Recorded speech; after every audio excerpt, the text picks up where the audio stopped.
Hi guys, welcome back. Hope you're all well. My name's Kirsty, and today we're going to be talking about jojoba oil and all the many different ways that you can use it for skin, hair, and body. Now, I actually promised to do a series of these plant oil videos a long time ago, and for some reason never got round to it. So I'm really excited to be fulfilling my promise and bringing these to you. So do keep your eyes peeled for other oils that we're going to be featuring. But today, let's get on and talk about jojoba oil. So jojoba oil actually comes from the seed of the jojoba plant, and although it's called an oil, it's actually rather different to other plant oils in that it's actually a liquid wax.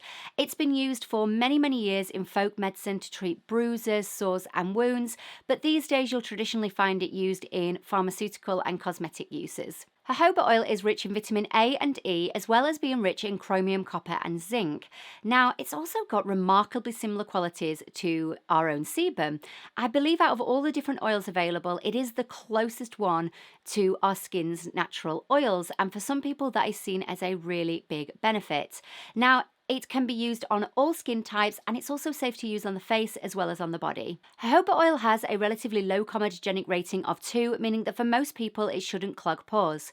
Now, I did read when doing my research that some people experience breakouts when first using jojoba oil, which then later settled down. This isn't something I've ever experienced, but thought it was worth mentioning just in case you're thinking of trying jojoba oil for the first time.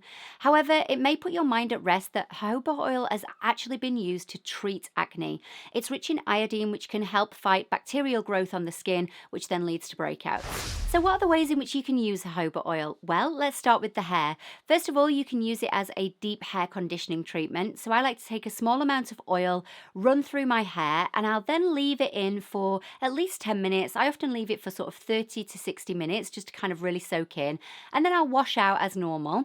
And I feel that it leaves the hair looking much more hydrated. It adds shine without kind of weighing the hair down too much. The next thing you can do is use it as a bit of an anti-frizz serum. So if you take one drop into your hands, rub your palms together, and then run over the hair, it will tame flyaways, adds a little bit of shine, and it's much healthier for the hair. A lot of kind of anti-frizz treatments that you can get from stores actually contain things like denatured alcohol, which can dry the hair even further, potentially leading to more frizz and flyaways. So I find that that just adds a really nice bit of shine and treats flyaways just really, really naturally and without damaging my hair. Jojoba oil can also be used as an anti-dandruff treatment, so you would apply it to the scalp and massage in, and it's thought to really hydrate the scalp, help to lift away any dry flakes that are already there. Also, because it's got antifungal properties, it's thought to help with the yeast-like fungus that can cause dandruff, and also it's thought to help with kind of scalp psoriasis because it has analgesic and anti-inflammatory properties, so it can really soothe the scalp. Jojoba oil is also an effective all-natural moisturizer, and it feels really quite luxurious on the skin due to its slightly waxy properties, but it can be used both day and night. Now, if you're planning on using it in the daytime, I recommend giving yourself a good kind of 10 minutes to allow it to sink in case you want to apply makeup, but once it's sunk in, I found it doesn't disrupt makeup at all. Now, it's also really good at trapping water into the skin, which can be particularly helpful for drier or dehydrated skin, but as we move towards kind of autumn and winter months, that can be helpful for all skin types. Now, if you're not ready to moisturize with just oil, what you can do is just add a drop of oil and mix it in with your normal everyday moisturizer, and it'll just add a bit of a hydrating boost. You can also use jojoba oil as a makeup remover. Now, personally, I love using oils to break down my makeup. They're very cost effective. You only need a couple of drops, and they really, really easily break down makeup, including things like long wear products and waterproof mascara that can be kind of difficult to remove with more traditional makeup removers, but oils just kind of cut through it, make it so easy, and it's chemical free, safe to use on the eye. Yeah, really enjoy it for that purpose. You can use jojoba oil on the body as well. It makes a really good alternative to body lotion, and obviously it's chemical free, it's all natural, but just remember that a little goes a long way. You know, if you're using this amount of body lotion, you probably only need a couple of drops of oil. A little really, really does go a long way. You can also use jojoba oil to soothe razor burn. We've all been there. It hurts so much and you just don't want to put anything on your skin. But jojoba oil is said to be anti-inflammatory and calming, So a couple of drops on the area should kind of really ease it, really soothe the area. And obviously with it being an all natural product, it shouldn't irritate that burn any further. You can also add a couple of drops of jojoba oil to your bath water.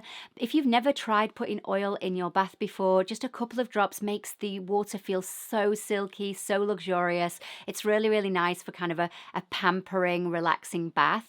If you do this though, please take extra care getting out of the bath because it can make the kind of the bottom of the bath a little bit more slippery. I don't want you to harm yourself. I just want you to have a nice relaxing bath. Jojoba oil also works really well as a massage oil and is often used as a carrier oil for essential oils as well. So if you're into kind of aromatherapy massages, jojoba oil works really, really well. A couple of drops of your favorite essential oils and you can have a beautiful aromatherapy massage as well. You can also use jojoba oil to treat dry and chapped lips. So if you take a teaspoon of brown sugar with a couple of drops of jojoba oil, mix that together, it makes a really lovely kind of all natural lip scrub. Use that will lift any dry flakes and also nourish. And to be honest, if you just got dry chapped lips, you can take a drop of oil onto the lips, rub that in, and that's really soothing and really does help to hydrate and soothe chapped lips. So there we have it. That is the many ways in which I use jojoba oil. Hopefully that was helpful to you. Now, if you're wondering what oil I use, I tend to use the oils from Face Theory. This is a brand I've worked with in the past, and I'll pop all of their details in the description box below. But what I tend to look for when I'm looking for oils is it organic, is it cold pressed, and is it unrefined? If you do that, you shouldn't steer far wrong, but I will of course pop the details for Face Theory in the description box below. Thank you so much for tuning in. I really hope that this was helpful or interesting in some way, and I will look forward to seeing you in my next video. Bye now. Mwah.